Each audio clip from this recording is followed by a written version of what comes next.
হাওয়া এতটা গোলাম ছিল যে আওয়াজ সঙ্গে সঙ্গে তার কানে পৌঁছে দিয়েছে। সারিয়া বলছে, ভাই আমিরুল মুমিনিন উমর রাদিয়াল্লাহু তাআলা বলছে পাহাড়ের দিকে তাকাতে। সাথীরা বলছে, হযরত ওনাকে তো মদিনায় ছেড়ে এসেছি। বলে, হ্যাঁ, উনি মদিনা থেকে আওয়াজ লাগিয়েছে, সেই আওয়াজ আল্লাহ আমাকে হাওয়াকে জরিয়া করে আমার কান পর্যন্ত পৌঁছে দিয়েছে। তো দুজন সাথীকে ইশারা করলো, একটু পাহাড়ের দিকে উঠে তাকাও তো। দুজন একটু পাহাড়ের দিকে উঠে তাকিয়ে দেখে দুশমনরা ওদেরকে আক্রমণ করার জন্য এগিয়ে আসছে। This was the life of the Muslims. This was the life of the followers of our holy Prophet sallallahu alaihi wasallam. This was the life. হযরত আলী রাদিয়াল্লাহু তাআলা একটা রাস্তা দিয়ে হেঁটে আসছে, দেখে কয়েকজন লোক জটলা করছে। ভাই তোমরা এখানে এরকম করছো কেন? তো বলছে, হযরত দেখুন না, বাঘটা দাঁড়িয়ে আছে, আমরা এই রাস্তা দিয়ে চলে যাব ভাবছিলাম, বাঘটা আমাদের দিকে এইভাবে মুখ করে তাকিয়ে আছে, কি করে যাই? তবে আচ্ছা আমাকে একটু এগিয়ে যেতে দাও। লোকগুলোকে সরিয়ে একটু এগিয়ে গেলেন, গিয়ে বাঘটার চুলের ঝুঁটি ধরে দুটো আগে চর কষে দিলেন। দেওয়ার পরে বলছে, এ বাঘ, আল্লাহ তোমাকে এই জন্য দুনিয়ার একটা মখলুক বানিয়েছে যে মানুষকে তুমি কষ্ট দেবে, ইনসানকে কষ্ট দেবে, এই জন্য তোমাকে আল্লাহ আর একটা মখলুক করে সৃষ্টি করেছে। দুঘা বসিয়ে দিয়েছে, আস্তে করে লেজ গুটিয়ে বাঘ জঙ্গলের ভিতরে চলে গেছে। This was the life. বুড়িমা এসে বলছে, আমার তেলটুকু আমিরুল মুমিনিন পড়ে গেছে, একটু ব্যবস্থা। আমি গরিব মানুষ না, বুড়িমা গরিব মানুষ, তেলটুকু হাতে নিয়ে যাচ্ছিলাম, পড়ে গেছে, আমার একটু ব্যবস্থা করেন। তো যে খাজানচি ছিল মালের, তাকে বলছে, ভাই ও বাইতুল মাল থেকে বুড়িমার কতটুকু তেলের দরকার দিয়ে দাও। খুব ভালো করে বুঝি দোস্ত, নয়তো জীবনটা অসার মনে হবে। আমাদের জীবনে কিচ্ছু নেই, देयर इज नथिंग। हमें सब कुछ दिया गया, लेकिन आज इस वक्त हमें सब कुछ खो दिया। আল্লাহ সব কিছু দিয়েছিল, হতভাগা আমরা, হতভাগী আমাদের মা বোনেরা, সব কিছু হারিয়ে ফেলে আজ ভিক্ষের ঝুলি নিয়ে অপরের দরজায়। পঞ্চায়েত সাহেব না করে দেবেন, অমুক সাহেব একটু করে দেবেন, তমুক সাহেব একটু আমার কাজটা করে দেবেন। আরে আল্লাহ তোমাকে 2 রাকাত সালাতুল হাজত দিয়েছিল, পড়ো আর খোদার সামনে হাত তুলে বলো আমার আল্লাহ। তারপরে দেখো তোমাকে কতটা ওয়েট করতে হয়, অপেক্ষা করতে হয়। দোস্ত জীবনটাকে তছনছ করে দিয়েছি, তছনছ করে দিয়েছি। বুড়িমা শুনে বলছে, আমিরুল মুমিনিন কি বলছেন? বাইতুল মাল থেকে তেল আমাকে দেওয়া হবে, আমি বাইতুল মালের তেল নিয়ে কিয়ামতের ময়দানে হিসাব নিকাশের ঝামেলা পোয়াতে পারবো না, আমি আমার তেলের জন্য আমি এসেছি।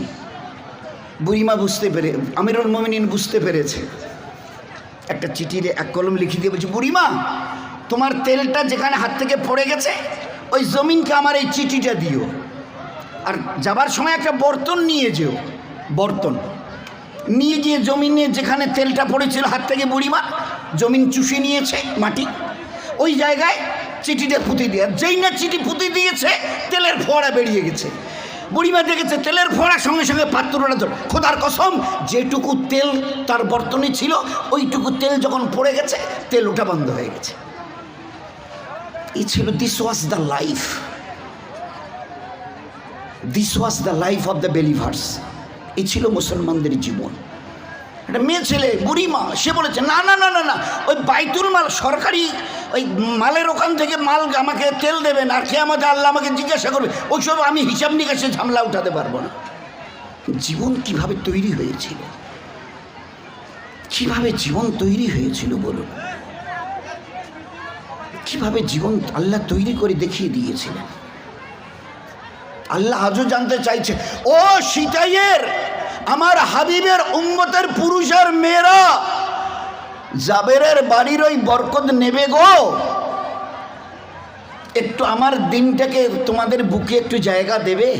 আজ তো দুনিয়া দিয়ে ভরিয়ে দিয়েছো, আমার পেয়ারা দিনটাকে ভরিয়ে দেবে একটু? দিলে আল্লাহ জানতে চাইছে তোমাদের জীবনকে আমি প্রথম এক শান্তি দিয়ে ভরিয়ে দেব, আলা বিযিকরিল্লাহি তাতমাইন্নুল কুলুব।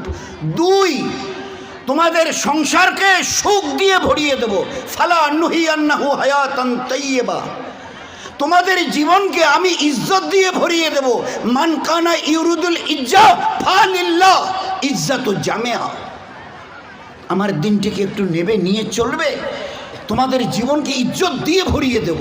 দেখনি হজরতে বেলাল কে? হাবশার গোলাম, গোলামের গোলাম, কালো কুচকুচে ঠোঁট এইরকম মোটা, একবার তাকালে দ্বিতীয়বার তার দিকে তাকাবে না কেউ। সুশ্রী নয়, দেখতে বিশ্রী, কিন্তু ও কথা আজকে বলা যাবে না। হাজারো হলে সাহাবা, ও তো জানোয়ারের মতো বেচাকেনা হয়েছিল। নবীর কাছে এসে, নবীদের কাছে এসে চেষ্টা করে করে কদম মেলাতে মেলাতে দিনটাকে জীবনে নিয়ে এসে আল্লাহ দেখিয়ে দিয়েছে ইজ্জত কাকে বলে। এ হাবশার গোলাম, কই তুমি? লাব্বাই ইয়া রাসূলুল্লাহ, কাছেই আছি।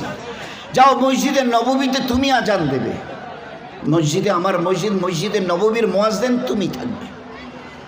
মালয়েশিয়ায় যান, ইন্দোনেশিয়ায় যান, ওখানে যারা মুয়াজ্জিন না তাদের নাম ধরা হয় না। আমাদের মুয়াজ্জিন আব্দুর রহমান, আমাদের মুয়াজ্জিন আব্দুল সাত্তার, আব্দুল গফার, ওরা মসজিদের মুয়াজ্জিনকে বেলাল বলে। He is the Bilal, he is the Bilal of our মসজিদ, he is the Bilal of our mosque. Bilal মানেই বোঝা যাবে যে ইনি মুয়াজ্জিন। তো হাবশার গোলাম ছিল, দুনিয়ার কেউ তাকে চিনত না। গোলামের পরিচয় কে রাখে? তো মসজিদে নববীর মুয়াজ্জিন হলেন আল্লাহর নবী সাল্লাল্লাহু আলাইহি সাল্লাম। একদিন একটু আসতে, একটু অপেক্ষা, সাথীরা মাশওয়ারা করে অন্য একজনকে দিয়ে আজান দিয়েছেন। অন্য একজন, এক রওয়ায়েতে এসছে হযরত আলী, এক রওয়ায়েতে এসছে অন্য আর একজন সাহাবীকে দিয়ে। আল্লাহ রসুল সাল্লাল্লাহু আলাইহি সাল্লাম মসজিদে নববীতে এসে সুন্নত পরে বসে আছে। আকাশের রং বদলাচ্ছে না। আল্লাহর নবী বড় চিন্তিত হলেন। জিবরাইল এসে সালাম দিয়ে বলছে, ইয়া রাসূলুল্লাহ সাল্লাল্লাহু আলাইহি সাল্লাম, আপনি বেলালকে দিয়ে আজান দেওয়ান, আরশের মালিক আল্লাহ বেলালের আজান শুনবার জন্য অপেক্ষা করছে। এই দুনিয়ার 18 লক্ষ গুণ বড় সূর্যকে আল্লাহ রুখে দিয়েছে বেলালের আজান শুনবার কারণে। ভাবি ইজ্জত কাকে বলে? সূর্যকে রুখে দেওয়া হয়েছে কেন? আল্লাহ সূর্যকে আটকে দিয়েছে। বেলালের আজানের আওয়াজ এখনো আরশে পৌঁছায়নি। 3, মিরাজ থেকে আল্লাহ রসুল সাল্লাল্লাহু আলাইহি সাল্লাম ফিরে এসে বলছে, এই বেলাল। লাব্বাইক ইয়া রাসূলুল্লাহ, আমি কাছে আছি, বলুন। এই বেলাল, তুমি কি আমাল করো আমাকে বলো না। আল্লাহ রসুল, আমাকে লজ্জিত করবেন না, আমি কি আমাল করব? আপনি যা বলেন, আমি তো আপনার গোলামের গোলামের গোলাম, আপনি যা বলেন তাই করি। না বেলাল, বলো না, বলো না। কেন গো আল্লাহ রসুল, আমাকে শর্মিন্দা করছেন? না গো বেলাল, আমি শর্মিন্দা, তোমাকে লজ্জিত করিনি। আমি যখন জান্নাতে চলছিলাম তোমার পায়ের শব্দ আমাকে শোনানো হয়েছে। এটা তোমার সাথেই বেলালের পায়ের শব্দ, আমি তোমার পায়ের শব্দ জান্নাতে শুনেছি। ভাবতে পারি হোয়াট ইজ কল রেসপেক্ট, ইজ্জত কাকে বলে? What is call honour, honour কাকে বলে? আল্লাহর নবী জান্নাত থেকে মিরাজের ওই রাতে ফিরে এসে বলছে, বেলাল তোমার পায়ের শব্দ আমি জান্নাতে শুনেছি। 4, ও আমার সাহাবা, ও চৌধুরী সাদের পুরো সিতাই হালকার সমস্ত উম্মতের পুরুষ আর মা বোনেরা কান খুলে শুনে নাও, আমি যখন জান্নাতে দাখিল হব আমার উটের লাগাম এই বেলালের হাতে থাকবে। আমি উটের সওয়ার থাকব, আর জান্নাতে যখন দাখিল হব এই উটের লাগাম বেলালের হাতে থাকবে। দোস্ত, বুঝি ইজ্জত কাকে বলে? ইজ্জত কাকে বলে? জান্নাতে ঢোকার পরে আমি বলবো, বেলাল আজান দাও। দ্বিতীয় কোনো ব্যক্তি হবে না জান্নাতে আজান দেবার জন্যে এক্সেপ্ট হযরতে বেলাল রাদিয়াল্লাহু তাআলা আনহু আজান দেবেন।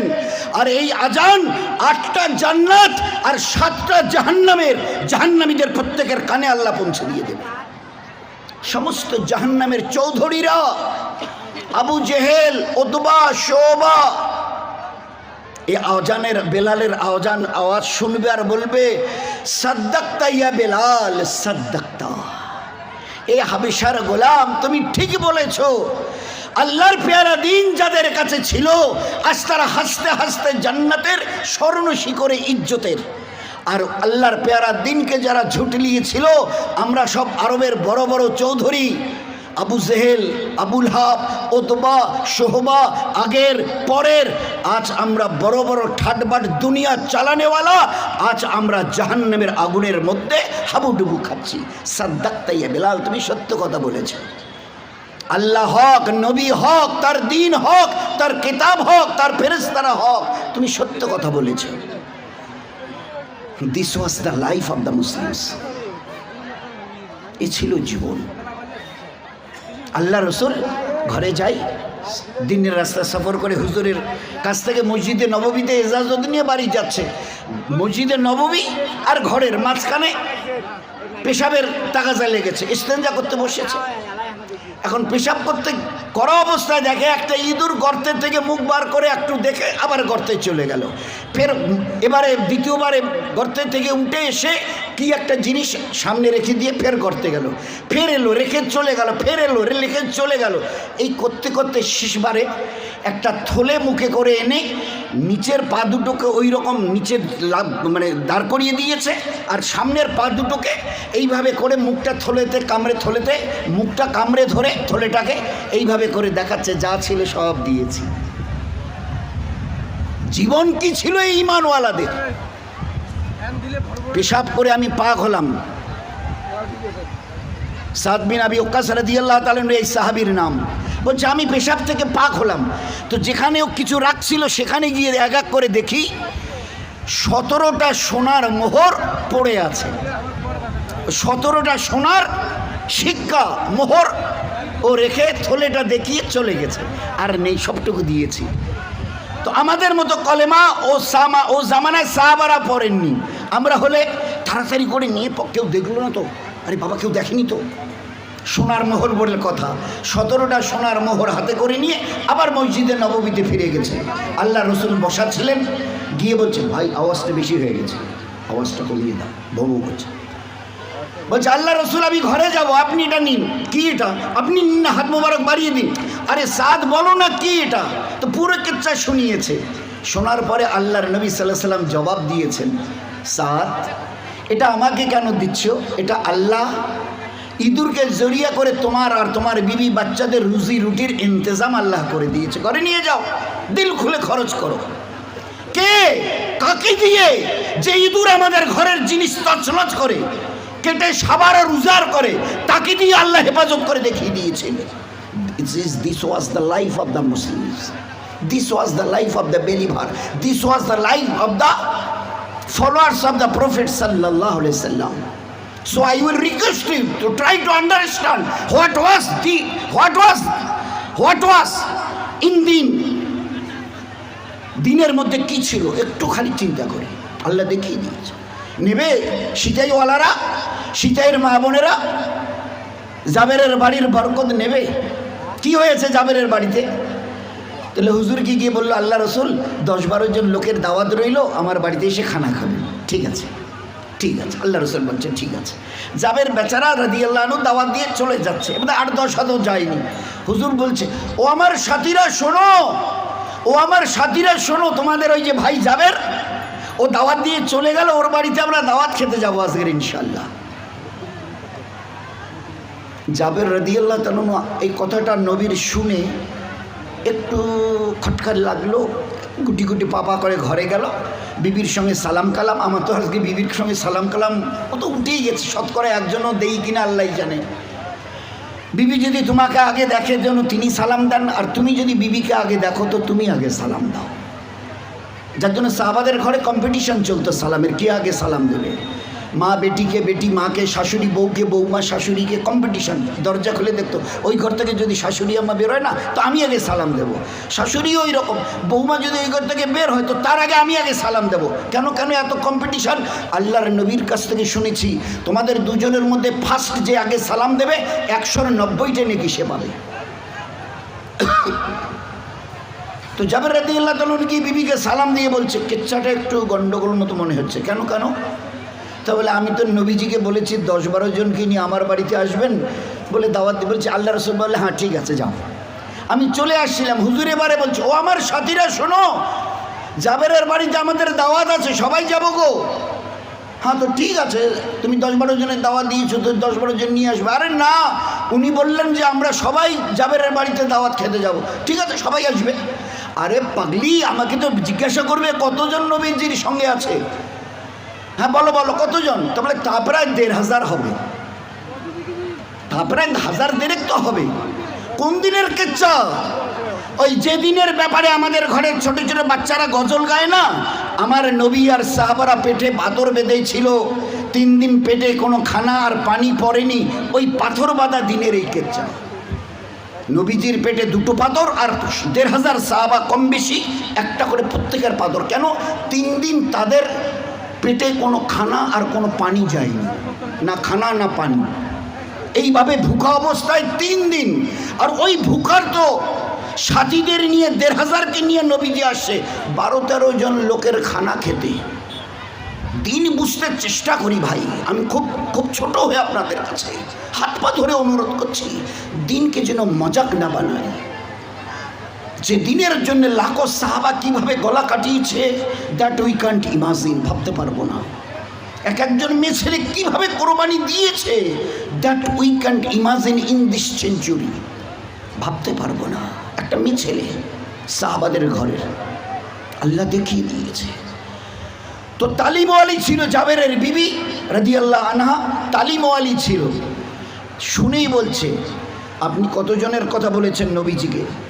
তো উনি উত্তর দিয়েছে, 12-13 জনকে খাওয়ানোর মতো আমাদের ঘরে ব্যবস্থা, আমি 15 জনের কথা বলতে পারি, তুমি বলো। বলে বাস বাস বাস, আর কিছু আপনাকে, আপনি 12-13 জনের কথা বলেছেন, আল্লাহ রসুল 1500, 15,000, 15 লাখ কি নিয়ে আসবে আমাদের দেখার দরকার নেই। আল্লাহ রসুল নিজের তরফ থেকে যখন এলান করেছে, তার ইজ্জত আল্লাহই রাখবে, আমার নবীর ইজ্জত আল্লাহই রাখবে। আমাদের যতটুকু ক্যাপাসিটি ওটুকু আমরা করে দিই, ব্যবস্থা যতটুকু ওটুকু ইন্তজাম করে দিই, হয়ে গেল। নবীজি 1500কে নিয়ে চলে এলেন। জাবের রাদিয়াল্লাহু আনহু, বিবি বলছে ঘরে তো ছিল বোধহয় একটু আশপাশে, রান্না বলে পেকে গেছে, দাও। সাহাবাদের বলল পরিবেশন করো। পুরো 1500 সাহাবা 3 দিনের ভুখা, ওই 12-13 জনের খানা পুরো খেয়ে এবারে হাত মুখ ধুয়ে আল্লাহ রসুল ইজাজত দেন, হাঁটি। তা বলে হ্যাঁ হাঁটো, একটু অপেক্ষা করো। ওই হাড়গুলো কচি বাচ্চা, বোঝাই যাচ্ছে ছাগলের বড় ছোট কচি বাচ্চা। নবীজি দেখেই বলে দিয়েছে হাড়গুলো চিবাইও না, ছোট ছোট ছোট বকরির বাচ্চা তো, হাড়গুলো চিবালে গলে যাবে, হাড়গুলো উপরের গোশটা খেয়েও হাড় চিবাইও না। এবারে খাওয়া যখন সবার শেষ হলো, উঠেছে, হুজুর বলছে সাহাবাদের, ও হাড়গুলো তুলে এনে আমার হাতে দাও। আল্লাহর নবী সাল্লাল্লাহু আলাইহি ওয়াসাল্লামের হাত মোবারকে ওই হাড় কটা দেওয়া হলো। বলছে ও জাবেরের বিবি, তুমি তোমার ছাগলের বাচ্চাকে সামলাও বলে হাত মোবারক থেকে হাড় কটাকে তার ঘরের দরজার দিকে ছুড়ে দিয়েছে। যেই জমিনে পড়ে গেছে, যে বকরিটাকে জবাই করা হয়েছিল, সেই বকরিটা আস্ত জেন্দা হয়ে ম্যা ম্যা করে ঘরের ভিতরে চলে গেছে। হুজুর বলছে এবারে, ও জাবেরের বিবি, তোমার স্বামী ঘুরে এলে তোমরা সবাই ও খানা খেও। শোনো, এরপরেও যদি ও খানা আল্লাহ বাঁচিয়ে দেয় না, তো আশপড়শিকে, পাড়া প্রতিবেশীকেও দিও।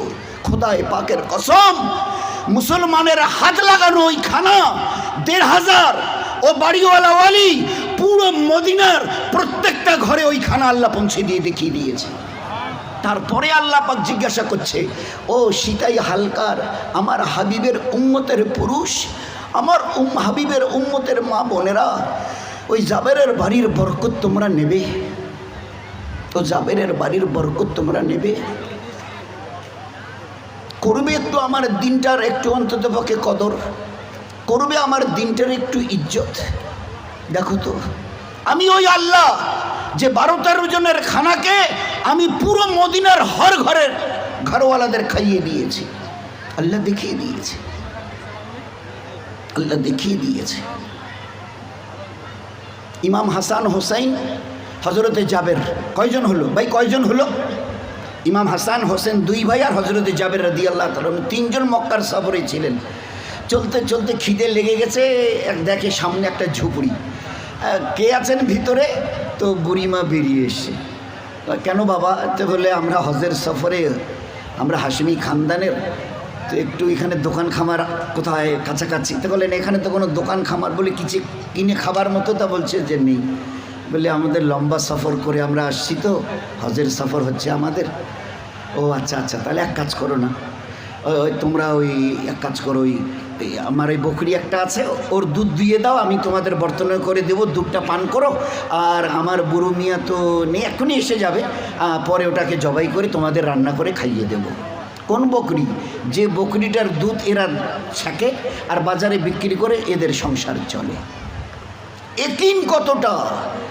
আমার আল্লাহ কত বড় কুদরতওয়ালা, কত বড় রাজ্জাক খিলানেওয়ালা, আল্লাহ দেখিয়ে দিয়েছেন, দেখিয়ে দিয়েছেন। একটু পরে স্বামী এলো, বললো দেখো 6-7 দিন পরে তো বকরা ঈদ, আমরা তো মালদার নই যে আমাদের ঈদের দিন কোরবানি করা ওয়াজিব, গরিব মানুষ, তা মেহমান এই বকরিটাই জবাই করো। আল্লাহর নবী বলতেন তোমরা আল্লাহ এবং আখিরাতে যারা বিশ্বাস রাখো তারা মেহমানের হক আদায় করিও। তোমার নবী, আমাদের নবীর হাদিস তোমার মনে নেই যে আল্লাহ এবং আখিরাতে বিশ্বাস করবে সেই জন্য মেহমানের হক আদায় করে। এরা অপরিচিত মেহমান, এখানে কোনো দোকান খামার নেই, এরা বোকা, আর আমরা এত গরিব যে বকরিটা ছাড়া আমাদের কাছে কিছু নেই। তা তুমি বকরিটা জবাই করে দাও না, আমি রেঁধে বেড়ে দিই, ওরা খেয়ে খুশি হবে, দোয়া দেবে, আমাদের আখেরাত বনবে, আমাদের আখেরাত বনবে গো, আমাদের আখেরাত বনবে। আমরা পুরুষরা আজ আমাদের ঘরের মা বোনেরা জানেই না আখেরাত কাকে বলে, জানেই না আখেরাত কার নাম, জানি না যেভাবে জানবার কথা। একটি মাত্র বকরি যার দুধ তারা ছেঁকে বাজারে বেচে আর ওই দিয়ে সংসার চলে, আর ছেলেটি কি বলছে এরা মেহমান। আল্লাহ নবী বলতেন আল্লাহর আখিরাতে যদি বিশ্বাস রাখো মেহমানের হক আদায় করিও, আমাদের কাছে বকরি ছাড়া কিছু নেই, এটা জবাই করে দাও, আমি রেঁধে বেড়ে দেবো। আচ্ছা ঠিক আছে, ঠিক আছে। বকরিটাকে এবারে রশি সমেত স্বামীর হাতে তুলে দিল, বলে দিল দেখো বাচ্চাগুলো আমাদের 3-4টে বাচ্চা, প্রতিদিন এই বকরিটাকে নিয়ে গিয়ে ওরাই ঘাস পাতা টাতা খাওয়ায়, আর ওরা যদি দেখে যে তুমি জবাই করেছো একটু দুঃখ পাবে, তো ঘরের পিছনে নিয়ে গিয়ে জবাই করো। হ্যাঁ ঠিক বলেছ। এবারে ও মিয়া নিয়ে ঘরের পিছনে বকরিটাকে জবাই করেছে। ইনি ও বাড়িওয়ালি আল্লাহওয়ালি এ তাড়াতাড়ি করে তেল পেঁয়াজ মরিচের রান্নার জন্য যেরকম ইন্তজাম করতে হয় ওরকম রান্নাঘরে ইন্তজাম করে ব্যবস্থা করে রেখে রান্নাঘর থেকে বাইরে বেরিয়েছে। তো বাইরে যখন বেরিয়েছে রান্নাঘর থেকে বাইরে, তো দেখে যে ওই বকরিটা বারান্দায় দাঁড়িয়ে আছে। তো স্বামীকে চিৎকার করে বলছে হ্যাঁ গো তুমি কই গেলে গো? তার মানে যে ঘরের পিছনে, আমাদের ঘরের পিছনে, তা তুমি ওখানে বের কী করছো? তা বলে কেন গোস্ত করছি। তাহলে তুমি ঠিক করে বলো, তুমি সত্য কথা বলো, তুমি কি করছো? বলে কোনো বকরিটা জবাই করে আমি গোস্ত কাটাকুটা করছি। তারপরে তুমি এসে দেখো তো আমাদের বকরিটাতে বারান্দায় দাঁড়িয়ে আছে, আমাদের ওই বকরিটা তো বারান্দায় দাঁড়িয়ে আছে। তো বলছে সেটা তুমি এসে দেখো আমি জবাই করে গোস্ত কুটাকুটি করছি কিনা, তুমি এসে দেখো। বিবি গিয়ে দেখে গোস্ত কাটাকুটো হচ্ছে, আর স্বামী এসে এবারে ঘরের বারান্দায় তাকিয়ে দেখে ওই বকরিটা দাঁড়িয়ে আছে। মেহমানকে খাইয়ে দিয়ে পাঠিয়ে দিল। এরপরে ওই বকরির দুধ যখন এরা ওই টাইমে বর্তন নিয়ে গিয়ে বসেছে, এই বাটটা ধরে যখন টান দিয়েছে তো দুধ বের হচ্ছে, আর একটা বাট যখন হাত দিয়ে টান দিয়েছে তো মধু বের হচ্ছে। দুধ আর মধু পুরো এলাকা সবার কানে পৌঁছে গেছে, নাম ধরে বলছে ওই ফিদ্দা মেটা ওই বোন, ওদের বাড়িতে একটা দুধ আর মধুওয়ালি বকরি আল্লাহ দিয়েছে। এক আল্লাহওয়ালা দেখবার জন্যে যে হকিকত আল্লাহ কতটা করেছে, আরও যাতে একিনটা আল্লাহর প্রতি মজবুত হয়, খবর নিয়ে তার বাড়িতে এসে বোন হেন্দা ঘরে আছেন বলে আছি, আপনাদের ওই বকরিটা বলে ওই যে বাঁধা আছে, বলে এটা বলে দুধ আর বকরি দেয়, দুধ আর মধু দেয়, বলে হ্যাঁ তা দেয়। কতটা দেয়? বলে আপনি কতটা নেবেন? তা বলে যদি আপনি বলেন 10 কেজি তো এই বকরি 10 কেজি দুধ 10 কেজি মধু দেবে। আপনি যদি বলেন আজকে 1 মণ দুধ 1 মণ মধু, খোদার কসম 1 মণ দুধ 1 মণ মধু দেবে এই বকরি। আপনার দিলের এরাদার সঙ্গে এই বকরি দুধ আর মধু দেয়। আপনি যদি মনে করেন এর থান থেকে আজকের 5 মণ দুধ 5 মণ আমি মধু নেব, তো খোদার কসম এই বকরি 5 মণ দুধ আর 5 মণ মধু দেবে আপনাকে। আল্লাহ দেখিয়ে দিয়েছে। ইমানওয়ালার জীবন যখন ইমানের লাইনে ওইভাবে তৈরি হয়েছিল, আল্লাহ মদদ দিয়ে দেখিয়ে দিয়েছে। এসব এখন আমাদের কাছে আকাশ কুসুম কল্পনার মতো হয়ে গেছে, এসব কল্পনাতীত হয়ে গেছে, কল্পনার মতো। এটা কি করে, হাউ ইট উইল পসিবল, এটা কি করে হবে? আর আল্লাহর কাছে কোনটা অসম্ভব? আল্লাহকে বলে উনি কুদরতওয়ালা। আচ্ছা কুদরতওয়ালা কাকে বলে বলেন? কুদরতওয়ালার ডেফিনিশনটা কি? কুদরতের ডেফিনিশন হলো যেখান থেকে যা হবার কথা নয় সেখান থেকে আল্লাহ তাই করে দেখিয়ে দিতে পারেন। যেখান থেকে যা হবার কথা নয় আল্লাহ সেখান থেকে তা করে দেখিয়ে দিতে পারেন। এই ক্ষমতা যিনি রাখেন তিনি কুদরতওয়ালা। বলুন না, আমরা তো খুব আজকের, আপনারাও দোয়া করবেন, আমাদের মা বোনেরাও নিজেরাও দোয়া করুক। আমাদের দিল থেকে আমাদের জন্য দোয়া বের হয়, এ আল্লাহ আমাদের ঘরের প্রতিটি মা, বোন, বিবি আর বেটি আর বৌমা এরা যেন মা হাজরার মতো, মুসা আলাইহিস সালামের আম্মার মতো এরা যেন একিনওয়ালি হয়। মা হাজরার মতো কেন না, মা হাজরা 24 বছর বয়স, 24, আর তার কোলে ইসমাইল বাচ্চাটা 6 মাসের। এমন জায়গায় স্বামী ইব্রাহিম আলাইহিস সালাম রেখে চলে যাচ্ছে যে 100 মাইলের মধ্যে কোনো লোকজন, খাবার দাবার, বাড়ি ঘর কিচ্ছু নেই, একমাত্র সামনে মৃত্যু ব্যতিরিকে কোনো কিচ্ছু নেই। ওই অবস্থায় যখন বাচ্চাকে কোলে দিয়ে, ইসমাইল 6 মাসের বাচ্চা, বিবির বয়স হাজরা 24 বছর, চলে যাচ্ছে স্বামী মুখ ঘুরিয়ে। তো মা হাজরা জিজ্ঞাসা করেছে, কি গোনা করেছে এত বড় শাস্তি আমাকে দিচ্ছ, এত বড় শাস্তি দিচ্ছেন আমাকে? কোনো উত্তর নেই। তো ইনি দ্বিতীয়বার জিজ্ঞাসা করেছে, আপনি এই যা করছেন এটা কি আল্লাহর হুকুমে? বলে হ্যাঁ, আল্লাহর হুকুমে। তো মা হাজরা ওই সময় যে কথাটা বলেছিল, আমরা চাইছি, সবাই মিলে আমরা চাইছি আর দোয়া করছি আমাদের ঘরের মা বোন, বিবি, বেটিদের জবান থেকে ওই কথাটাই যেন আল্লাহ আজও বার করে। কি বলেছিলেন ইনি?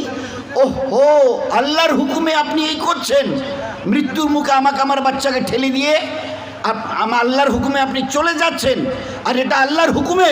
তো আল্লাহর হুকুমে যদি হয়ে থাকবে আপনি নিশ্চিন্ত চলে যান, আমাকে আমার দুধ পিতা হওয়া বাচ্চাকে আল্লাহ হেফাজত করে দেখিয়ে দেবে। ওই কথাটা যাতে আমাদের মা বোনদের জবানে আসে, আজকের এর জন্য খুব দোয়া চাওয়া হচ্ছে। যে কথাটা মা মুসা আলাইহিস সালামের বলেছিলেন, আল্লাহ জিবরিলকে পাঠিয়ে দিয়ে কানে কানে বলছে, তোমার ওই যে একদিনের বাচ্চা, ফেরাউনের লোক এসে তো এক্ষুনি জবাই করবে তোমার সামনে, তুমি এক কাজ করো। জিবরাইল এসে খবর দিচ্ছে, তোমার আল্লাহ তোমাকে খবর দিয়েছে, এই একদিনের বাচ্চাটাকে বাক্সে ভরে তালা দাও আর দরিয়ায় ফেলে দিয়ে আসো। আচ্ছা, একদিনের বাচ্চাকে, 1.5 দিনের বাচ্চাকে বাক্সে ভরিয়ে তালা দিলে থাকে? বলুন না, বাচ্চা ফের ওই বাচ্চাটাকে যদি দরিয়ায় ফেলে দেওয়া হয়, কি থাকবে এর অস্তিত্ব? কিন্তু জিবরাইল আলাইহিস সালামকে মুসার মা জিজ্ঞাসা করছে, আমার আল্লাহ কি বলেছে? তারপরে বলে, তুমি যদি এই কাজ করো তো এই বাচ্চাকে তোমার কোলে আল্লাহ ফেরত দেবে। সবাই জানি যে আল্লাহ 3 দিন এই বাক্স দরিয়ায় ভেসছিল। খেয়েছে কি? যখন এই বাচ্চার খিদে লাগে, টোটো করার এরাদা করে, জিবরাইল এসে এই আঙ্গুলটা মুখে দেয়, বুড়ো আঙ্গুলটা, তো দুধ বেরোয়। যখন এটা খাওয়া হয়ে যায় তখন এ বুড়ো আঙ্গুলটা মুখে দেয়, তখন ওই আঙ্গুলটা থেকে মধু বার হয়। 3 দিন ধরে আল্লাহ দরিয়ায় ভাসাতে দুধ আর মধু খাইয়ে ওকে হেফাজত করে দেখিয়ে দিয়েছে। আল্লাহ দেখিয়ে দিয়েছে। 3 দিন পরের কেচ্ছা সবাই জানি। ফেরাউন আর তার বিবি আসিয়া দরিয়ার কিনারে বসেছিল, বাক্স এসে ঘুরছে। প্রথম ফেরাউন দেখে বলছে, দেখো তো এটা কী গো, একটা বাক্স মতো। লোককে ডেকে বলেছে, এটাকে তোলা হলো, খোলা হলো, দেখে একটা বাচ্চা। দেখেই ফেরাউন বলেছে, এইটাই বোধহয় আমার জানের দুশ্মন হবে, জবাই করো। বিবি আসিয়া ধমক দিয়েছে, কোত্থেকে ভেসে এসছে এই বাচ্চাটা? জানো তুমি, যাকেই দেখো ছোটো বাচ্চা তাকেই জবাই করতে চাও, কোত্থেকে ভেসে এসছে বলো তো? আমাদের তো কোনো বাচ্চা নেই, এই বাচ্চাটাকে আমরা আমাদের বাচ্চা বানাবো, আমাদের ঘরে প্রতিপালিত করব। আল্লাহ কি বলেছিল? মুসার মাকে জিবরাইল বলে দিও, এই বাচ্চাকে আমি তার কোলে ফেরত দেবো। এবারে বাচ্চাকে নিয়ে বাড়ি দিয়ে গেল রাজপ্রাসাদে। ফেরাউন দেশের বাদশাহ, এলান হয়ে গেল, আমার বাচ্চাকে যে মহিলা দুধ খাইয়ে হেফাজত করতে পারবে, যা চাইবে দেব। এবারে বাদশার এলান, লাইন দিয়ে লোক আসছে, মেয়ে ছেলেরা যাদের বাচ্চা আছে, কারণ বাদশার বাচ্চাকে যদি দুধ খাওয়াতে পারি তো আমার আর দুনিয়াতে কোনো জিনিসের অভাব থাকবে না। বাদশার এলান। আল্লাহ পাক এবারে যখনই কোনো মা এসে, ওটাই বাচ্চা আপনার বাদশাহ বলে, ওই ঘরে গিয়ে যখন কোলে তুলে, জিবরাইল এসে ওই মুসার কানে, 3 দিনের বাচ্চা কানে কানে বলে, এটা কিন্তু তোর মা নয়। ও মাটা খুব চেষ্টা করে কিন্তু বাচ্চার মুখ আর খোলে না। লাইন দিয়ে 100,000 পার হয়ে চলে গেছে। ওর বোন তখন ওই বাদশার মন্ত্রীকে বলছে, একটা মেয়ে ছেলে আমার খবরে আছে, তার সিনায় দুধ আছে, যদি বলেন তো ডেকে আনি। তা টাকো অনেক মেয়ে ছেলে এসে চেষ্টা করেছে, হয়নি। তোমার খোঁজে চলে এলো, লম্বা কেচ্চা, ডেকে আনা হলো। বাদশাহ হাত জোর করে বলছে, আমার বাচ্চাকে যদি দুধ খেয়ে বাঁচাতে পারো, যা চাইবে দেবো, যা চাইবে। কোথায় বাচ্চা? যাবো না বলে ওই ঘরে। এবারে খাটের কাছে গিয়ে যখন হাত বাড়িয়েছে, জিবরিল কানে কানে বলছে, তোর মা গো, তোর মা, তোর মা। হাত বাড়িয়েছে, বাচ্চা লাফ কেটে মায়ের কোলে চলে এসে। আর মা যখন সিনায় লাগিয়েছে তো পেট ভরে দুধ পান করে নিয়েছে। মুসার মা বলছে, আল্লাহ তুমি এত বড় কুদরতওয়ালা, আমার বাচ্চাকে আমি দুধ পান করাবো আর গোটা আমাদের মুলকে মিশরের বাদশাহ আমার সামনে মাথা ঝুঁকে বলছে, বোন তোমার ঝুপড়িতে গিয়ে কোনো কাজ নেই, আমার রাজপ্রাসাদে থাকো, রাজার বাড়ির খানা খাও, যা মন চাইবে আমাকে বলে তাই তুমি নিয়ে নিও। এই আল্লাহ তুমি এত বড় কুদরতওয়ালা, আমার নিজের বাচ্চাকে দুধ পান করাবো আর রাজা বলছে, বাদশাহ বলছে যা চাইবে আমি দেব। এ তোমার আজীব কুদরত। তো দোস্ত আল্লাহ দেখিয়ে দিয়েছেন, আল্লাহ দেখিয়ে দিয়েছেন। আমি শেষ কথাটা বলি যে এই জন্য আল্লাহকে একটু চিনবার চেষ্টা করি, আল্লাহর পেয়ারা দিনকে একটু বুঝতে চেষ্টা করি। জীবনটা সত্যিকারের কসম দিয়ে বলছি, কসম দিয়ে বলছি, জীবনটা কতটা ধন্য হবে আল্লাহ দেখিয়ে দেবে। মনে হবে আল্লাহ তুমি মরণের পরে নাকি জান্নাত দেবে, কিন্তু যে সুখে দুনিয়াতে আছি, অন্তরে শান্তি, সংসারে সুখ, দিন আর রাত আসমান জমিনের দরজা খুলে দিয়েছো বরকতের জন্যে, যেখানে থাকি এখানে অথবা আমেরিকায়, তুমি বলেছো আল্লাহু খায়রুন হাফেজা, এ আল্লাহ তুমি এত বড় হেফাজত করেনেওয়ালা, এত বড় ইজ্জত আমাদেরকে দিচ্ছ। এই দিনের বিনিময় আল্লাহ ওয়াদা করেছে। এই জন্য দিনটাকে একটু বুঝতে চেষ্টা করি, খোদার কাছে নিজেকে ঝুঁকাতে চেষ্টা করি। শেষ কথাটা আমি খুব অনুরোধ করছি আমাদের পুরুষ ভাইদের, আমাদের বিশেষ করে মা বোনদের, একটু জীবনটাকে আপনারা পাল্টান। আপনাদের কোলে বাচ্চা কাঁদে, সাহাবাদের ঘরের মা বোনদের কোলেও কাঁদত। আজ আমাদের ঘরের মা বোনেরা বাচ্চা কাঁদলে কোলে নিয়ে বলে, এই বেটা এই বেটি চুপ চুপ।